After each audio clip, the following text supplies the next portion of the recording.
আমরা সকলে গল্প শুনতে পছন্দ করি, আবার অনেকে আছে গল্প বলতে পছন্দ করে।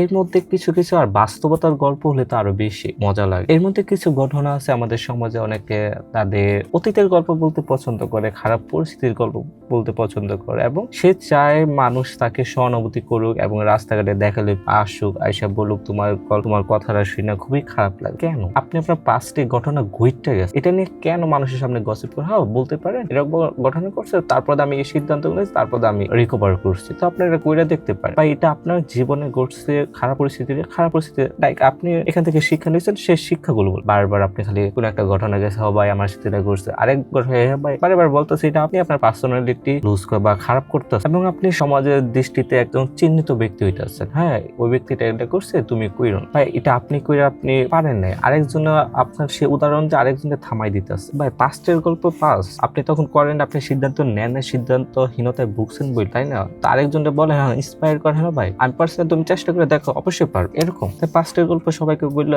সহানুভূতি পাওয়ার কোনো দরকার নেই ভাই। তাই এখনো সময় আছে, আপনি আপনার গোল সেট করুন, পাস্ট ভুলটা যান, নিজের লক্ষ্যের প্রতি ফোকাস রাখুন, পরিশ্রম করুন, যতটা পারেন পরিশ্রম করুন এবং আপনার স্বপ্নগুলো লিখুন এবং সে লেখার পর আপনি রুট ম্যাপ করুন, এভাবে যাবো, এভাবে যাবো, তারপর এগুলো পূরণের পথে যান, দেখবেন অবশ্যই। আর পাস্ট ঘটে গেছে কেন বারবার মনে করবে বা এটা হইছিল না, এটা হইছিল না, দরকার নাই ভাই। Past is past. আপনি প্রেজেন্টে আছেন, ফিউচার নিয়ে ভাবেন, ফিউচার নিয়ে ভাবতে হবে, প্রেজেন্ট নিয়ে ভাবেন, দেখবেন আপনি অবশ্যই রিকভার করবেন এবং আপনি সামনের দিকে এগিয়ে যাবেন। পাস্ট নিয়ে কথা ভুললেন না ভাই। আমার মতো আমি কবে করছি না করছি ভাই, কবে চাইল 10 টাকা কেজি আছে এখন 100 টাকা কেজি, সামনে যে সরকার আছে 200 টাকা কেজি, চিন্তা করেন। তাই পাস্টের কথা ভুলে যান, বি প্রেজেন্ট, বি স্মাইল। ধন্যবাদ।